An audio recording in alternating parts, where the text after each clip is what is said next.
जब भी आप ब्रज में भ्रमण करने के लिए आओगे तो कान्हा जी की लीलाओं का ही आनंद लोगे, क्योंकि कान्हा की लीलाएं तो अनंत हैं। कहते हैं ना, हरि रूप अनंत हरि कथा अनंता। लेकिन जब भी आप भांडीर वन में प्रवेश करोगे, कभी शास्त्रों का अध्ययन करोगे या किसी के मुखार विंद से श्रवण करोगे तो ज्ञात होगा कि भांडीर वन में एकमात्र लीला नहीं है, यहाँ पे हमारी 14 लीलाओं का उल्लेख है। प्रथम लीला श्री जी के विवाह की मानी जाती है, लेकिन सबसे बड़ा ग्रंथ श्रीमद् भागवत जी को माना जाता है। आपने उसका अध्ययन श्रवण किया हो तो राधा रानी का नाम उसमें आता है, नहीं आता? श्रीमद् भागवत में नहीं आता। नहीं आता, बिल्कुल नहीं आता, क्योंकि सुखदेव जी राधा रानी को परम गुरु मानते थे। जब राधा रानी का नाम ही श्रीमद् भागवत जी में नहीं दिया तो विवाह का उल्लेख कैसे हो सकता है? लेकिन श्रीमद् भागवत जी को छोड़ के 12 ग्रंथ ऐसे हैं जो हमारी लाडली जी के विवाह का उल्लेख करते हैं।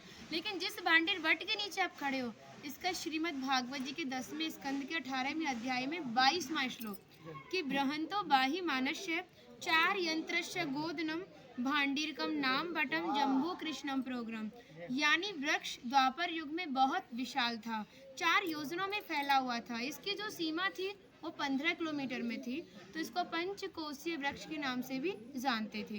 कान्हा जी इन्हीं की शाखाओं पर चढ़ के यमुना मैया को आर पार किया करते थे। मान्यता है कान्हा जी की जो 9 लाख गाय थी दोपहर के समय इसी वृक्ष के नीचे बैठ के विश्राम करती थी। तो माता जो भी माखन मिर्ची रोटी इत्यादि प्रसादम में रख देती थी, सभी ग्वाल वाल एकत्रित होकर दोपहर का भोजन करते थे। और भांडीर वन में सबसे बड़ा विशेष फल इसी प्रसादी का बताया गया है, क्योंकि आप कभी किसी विवाह में जाते हैं तो बिना अन्न प्रसादी के नहीं आते। आप तो लाडली जी के विवाह स्थल ही आए हो। यहाँ पर जो दुर्वासा मुनि थे, जो दूब घास होती है उसी का रसपान करते थे। ब्रज की गोपियों ने इसी वट वृक्ष के नीचे उनको 56 प्रकार के व्यंजन खिलाए थे। यहाँ पर राधा कृष्ण में मल्ल युद्ध हुआ था, उसमें ये तय था कि जो भी हारेगा उसको भंडारा करना होगा। तो जब हमारे कान्हा जी हार गए थे तो ग्वाल वालों के साथ मिलके यहाँ पे भंडारा किया, उसी के नाम पर इसका नाम भांडीर वन पड़ा। यहाँ पर ब्राह्मण पत्नियों ने भी कान्हा जी को भोजन प्रसादी खिलाई है, और ठाकुर जी ने ब्रजवासियों से ये टुकड़े मांग के पाए थे, तभी नाम दिया था इसका मधुकरी। मांग के पाना मतलब मधुकरी। तभी शास्त्रों में ब्रजवासियों को अपना हृदय बताया और कहा कि जब तक ब्रजवासी की कृपा नहीं होगी, ठाकुर जी की कृपा बहुत दूर की बात है। यानी सर्वप्रथम ब्रजवासी की कृपा होना बहुत ज़रूरी है, जब ही हमारे ठाकुर जी हमारे ऊपर कृपा करते हैं। हमारी राधा रानी ने स्कंद पुराण में इस स्थान के बारे में ये कहा था कि जो भी गुप्त वृंदावन आएगा वो मोक्ष को प्राप्त होगा।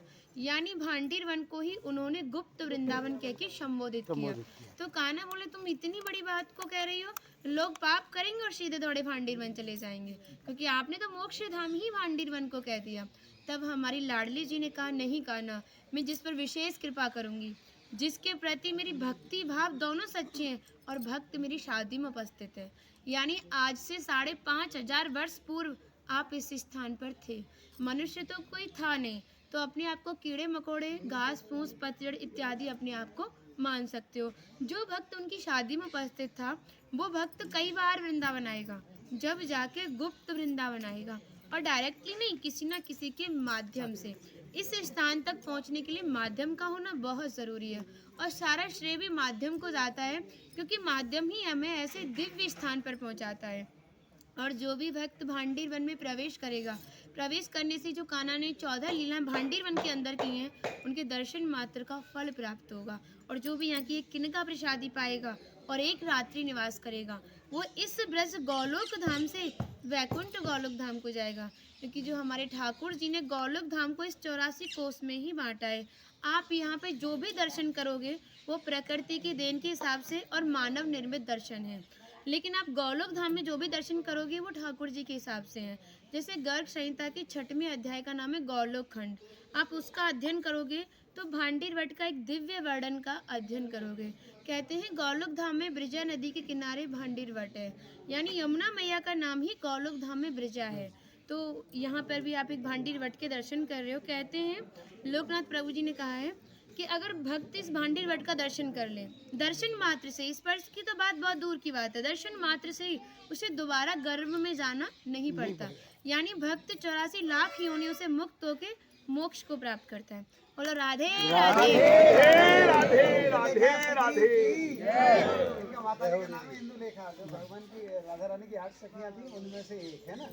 और जो है, कुछ मन नहीं कर रहा, कितनी तारीफ करे, वो है नहीं इसलिए बोल नहीं रहे, मुझे कृपा कारण स्टार्ट कर दिया।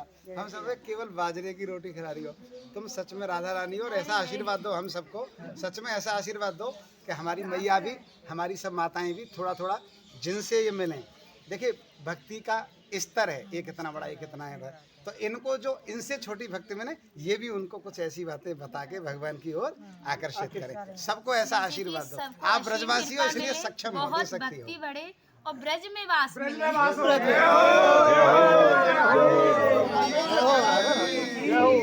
से पहले कह दिया आपने।